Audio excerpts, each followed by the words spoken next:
Welcome home. You're back quite early today. Well, yeah. I bought sushi for all of us to eat. I was surprised just by getting a reply from my husband, who had been ignoring me for over a month. On top of that, he was holding high-quality sushi. Something seemed suspicious. I became more suspicious and secretly swapped my sushi with my mother-in-law's. Oh my, it looks delicious. Let's dig in right away. Come on, eat up. To my surprise, even my mother-in-law started talking to me. There must be something going on. Convinced of this, I pretended to go to the kitchen to make tea, encouraging them to start eating first. Then, from behind the door, I watched their reactions. My mother-in-law, who ate the sushi, started shivering and coughing. Unbelievable words were uttered by them.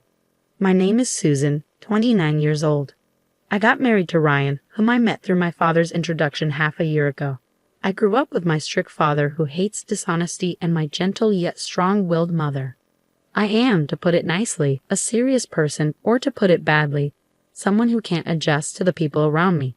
I have few friends, even after becoming an adult. I had no romantic experiences. My worried father introduced me to Ryan, who worked at the company where my father was a department head. My father seemed to have high expectations for Ryan. Ryan's first impression was serious and friendly. He listened intently to my father's stories and also engaged me in conversation, making the atmosphere pleasant. Apparently, Ryan had a good reputation at the company. He was trusted by his superiors and got along well with his colleagues because of his friendly nature. At a drinking party, when my father mentioned he had a daughter, Ryan asked to be introduced, and my father was more than happy to oblige. My father seemed a bit excited, thinking that spring had finally come for his daughter in her late 20s. It was the first time I saw my usually serious and strict father so excited. He must have been worried about my future. I wanted to live up to my father's expectations. I had never met a man who talked to me at my own pace like Ryan. As we talked, I became more and more attracted to him, and after a few dinners together, we started dating. During our relationship, I visited Ryan's family home and met his mother several times. She, like Ryan, was friendly and considerate of my nervousness. I thought if I could marry into this family, and just when I was thinking that, Ryan proposed and we got married. I was so happy at that time, but half a year after our marriage, I couldn't help but regret it. The topic of living together came up as soon as we got married. My mother-in-law, who had lost her husband, seemed to be lonely and appealed to Ryan. At the time, I didn't doubt my mother-in-law and accepted the idea of living together immediately. However, this was the beginning of it all. As soon as we got married, my mother-in-law's attitude changed completely. It was as if her previous behavior was a lie, and she began to see me as an enemy. "Susan, why can't you do anything right? Dinner is late, and there's so much food. There's no way we can eat all this. Please think a little. But yesterday you told me to make more dishes. I try my best to make them for you. What are you saying? It's my fault." "No, I didn't mean that. Anyway, dinner time is at 6 p.m. Please be punctual from now on. You can't even prepare a proper meal. I never thought that someone like you would become my daughter-in-law." This kind of thing happened almost every day. My mother-in-law's demands changed constantly, and even if I tried to meet them, she complained about something else. It was the same this time. After finishing work and rushing home, I finished preparing dinner at 6 p.m. But my mother-in-law didn't show up at the table until nearly 7 p.m. She complained that the food was cold and that I wasn't considerate enough. Ryan usually came home late due to overtime and social gatherings. As a result, especially on weekday evenings, I had to endure more attacks from my mother-in-law in front of Ryan. My mother-in-law would act a little more restrained. However, that didn't mean she stopped scolding me. Sometimes Ryan would defend me when he saw her behavior, but that was only at first. Gradually, maybe he got tired of it, and one day, Ryan said this to me: "Please try to adapt to my mom." I was speechless at his words. How much more do you want me to do? I held back the urge to yell out, "I want to adapt to your mother too, but her demands keep changing. Even if I try to adapt, I can't just be flexible. You're an adult. You should be able to handle that much." Ryan coldly dismissed me with those words. The friendly and serious Ryan I knew when we first met was nowhere to be found. The situation was getting worse and worse. Ryan started to side with his mother blatantly. He agreed with her complaints and laughed at me. His mother, on the other hand, directed a triumphant smile at me because her son was on her side. My mother-in-law and Ryan treated me like a maid. On weekends, they would go out together, leaving me with the housework. or they would go out to eat together, even though I had prepared dinner. There were also times when Ryan brought home takeout just for him and his mother. The only reason I didn't leave their house was that I didn't want to worry my parents. My parents were delighted when I started dating Ryan. At our wedding, my usually serious father cried.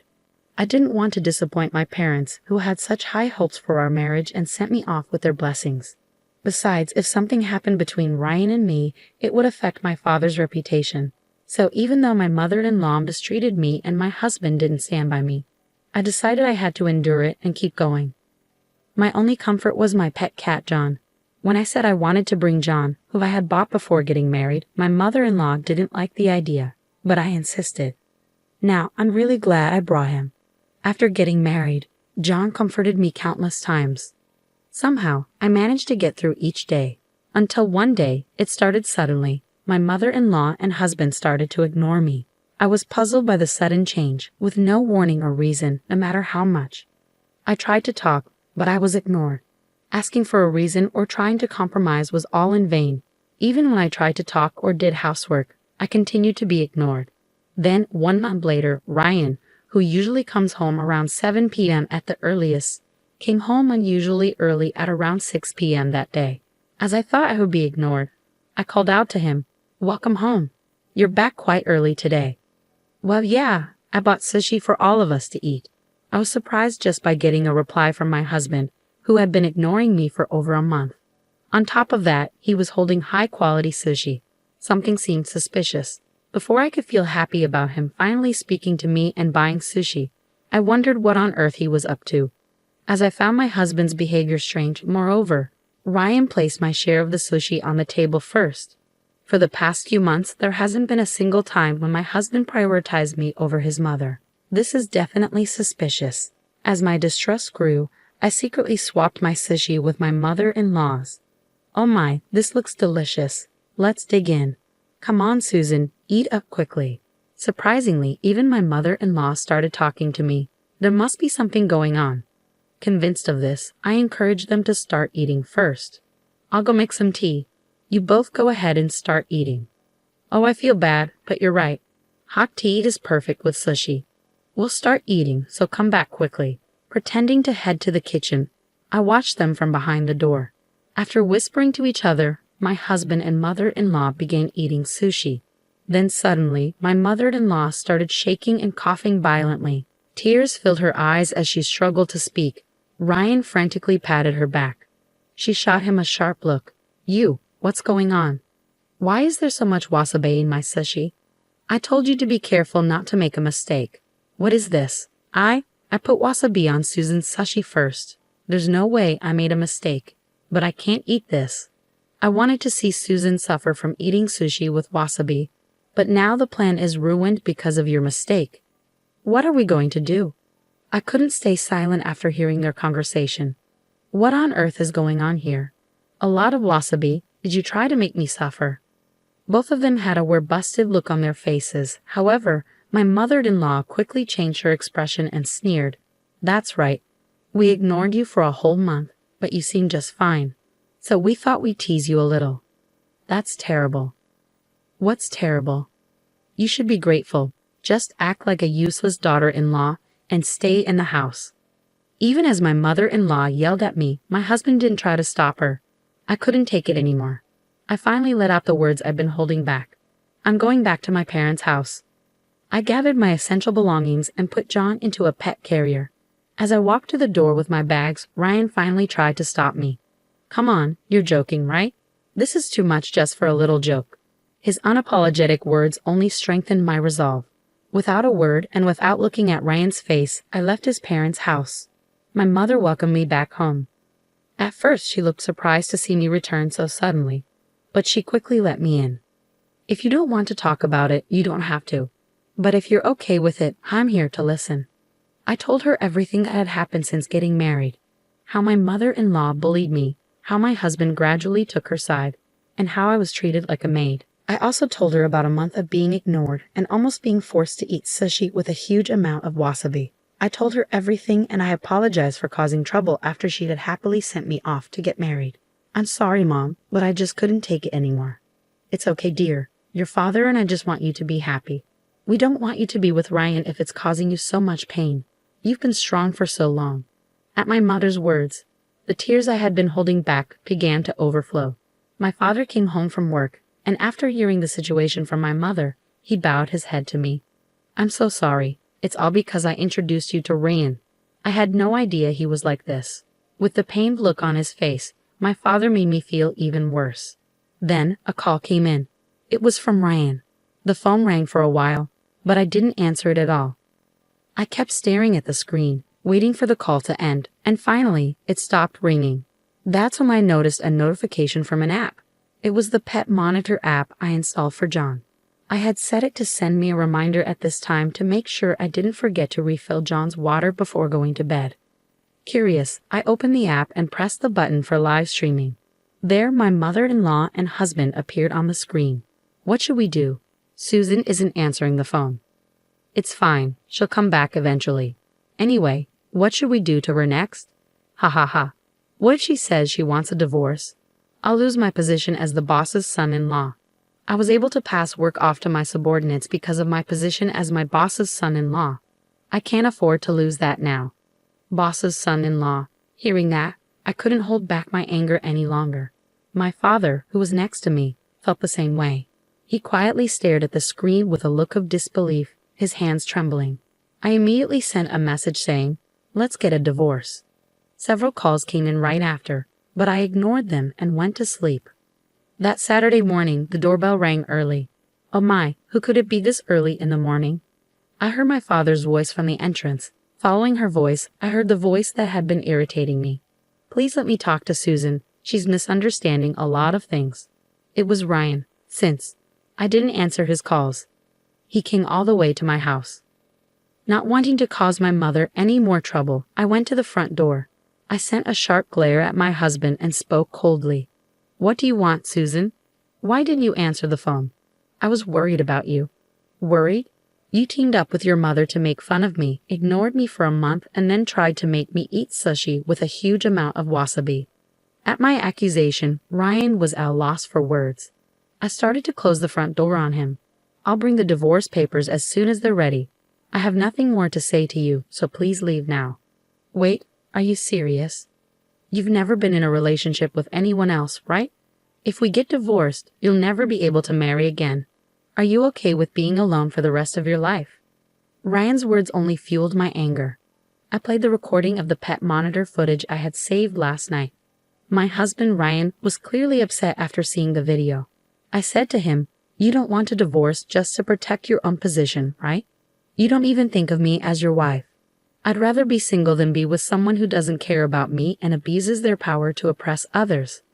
I showed a determined attitude.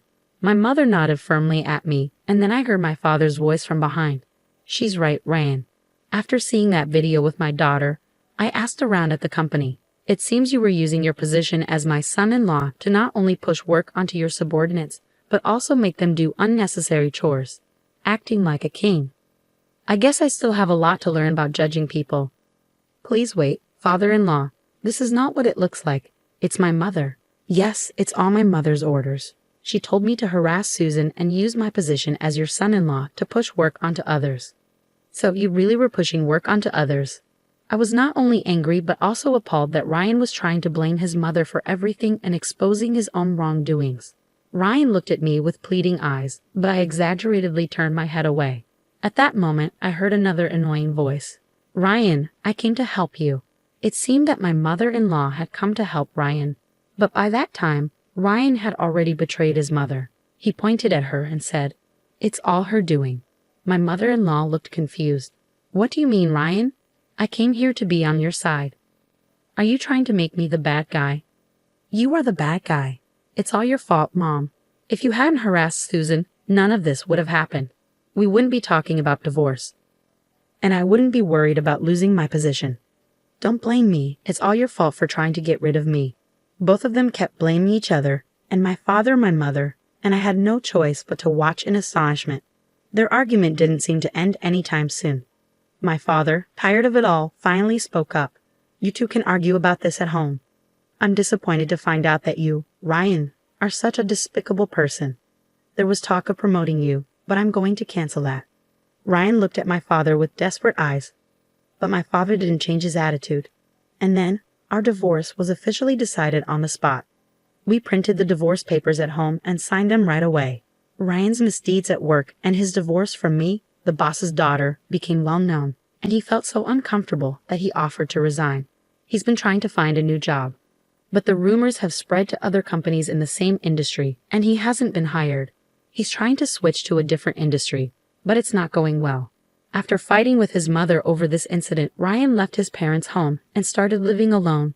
But he has no money and is living in a shabby apartment. He's doing day labor jobs to get by, barely making it through each day. His mother, who used to dote on him, is now living alone and feeling lonely. The neighbors found out about her mistreatment of her daughter-in-law, and she's living a life without conversation, receiving cold stares. I'm living with my parents again, just the three of us now. That's a burden for my ex-mother-in-law, and Ryan is gone. I can focus on my work better than ever before, and I've been given bigger responsibilities. 1 year after the divorce, I see signs of a new spring coming in my life. The person is a junior colleague with whom I successfully completed a project. Since joining the company, we've worked together many times and built a trusting relationship. Until recently, we only talked about work, but lately I've been invited to meals. The other day, he asked me out. This time, I want to build a happy family, and I believe that with him, my wish will come true.